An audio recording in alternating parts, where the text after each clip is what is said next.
Good afternoon. Excuse me. My name is Paul LaMarca. I'm your Chief Ombudsman and Strategies Officer. And I want to start off this afternoon by congratulating you again on the incredible work that you guys do every day. Things are happening for our children in your buildings. And so thank you so much.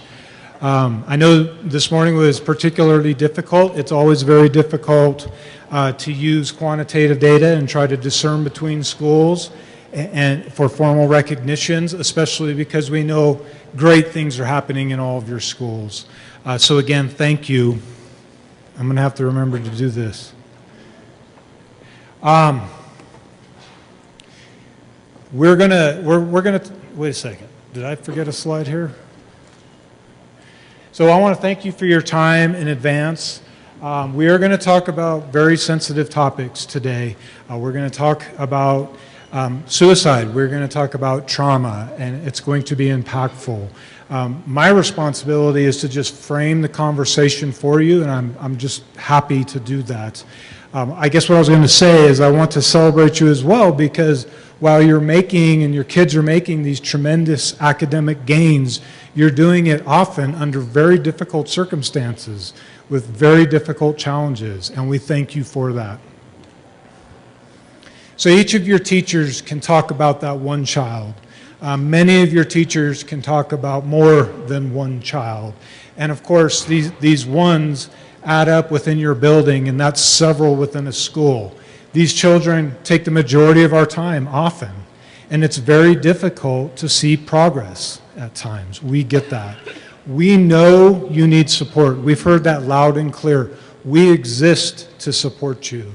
I want to assure you our office is working very closely with Jen Van Tress, the Office of School Leadership, the Department of Special Education, to align our behavioral support services for special education students and general education students alike.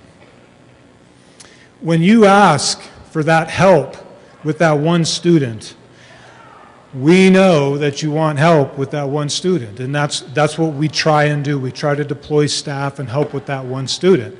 Often when we are in your building, we provide suggestions and want to support you around Tier 1 practices as well. And my guess is that can be very frustrating at times. You may ask why. We just want the help with the one child.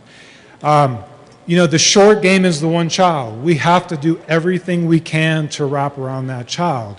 We know you do. We know that you work hard to support that child. We know that you're worried about how that child impacts the learning of other children.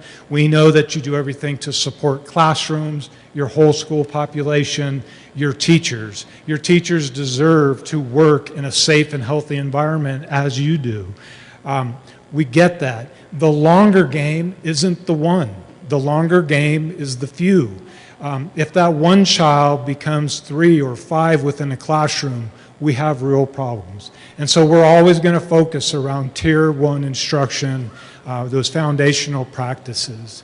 We're committed to this idea that school climate has everything to do with student learning.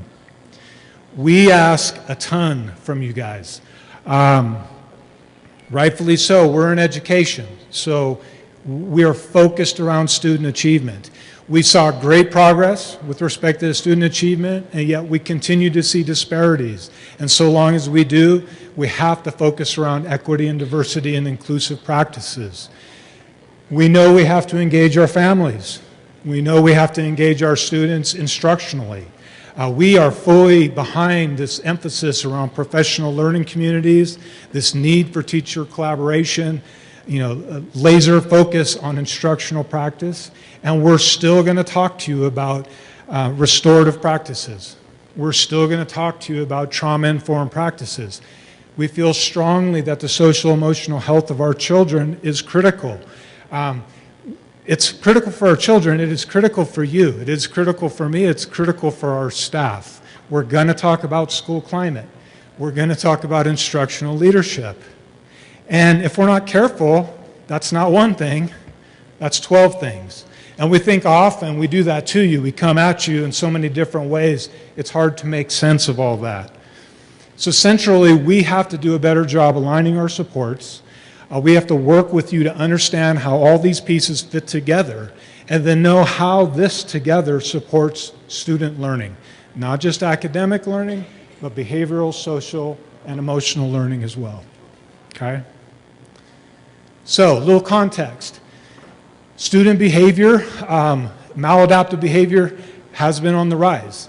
We have seen increases in student violence.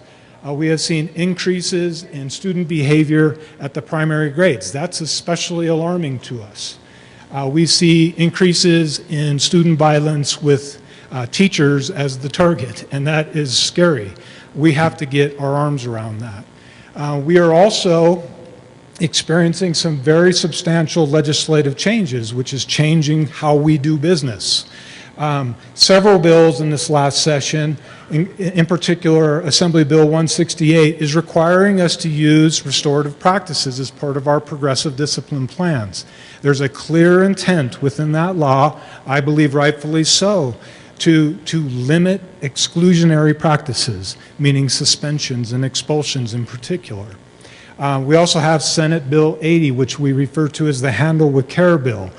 To boil this down, and there'll be much more information about this later, if a police officer or an emergency service worker is in a situation out in the field and there are children present and they know that children have been subjected to a traumatic experience, they will have an obligation to notify the district. The district will have an obligation to notify you and the teachers that serve these children so that the next day, before they're back in instruction, you know to handle those children with care.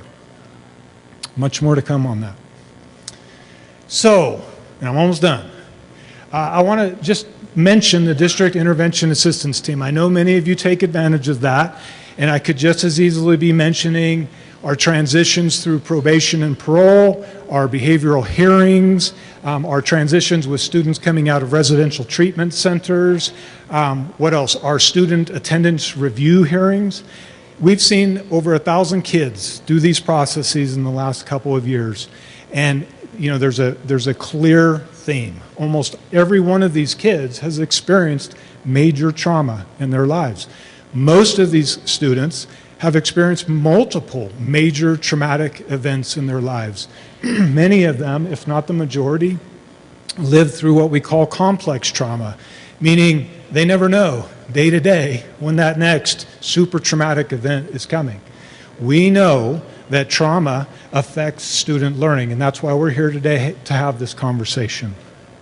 So, if you can't tell, I'm super excited to be here. I'm actually really nervous. You're a very formidable group. You're intimidating.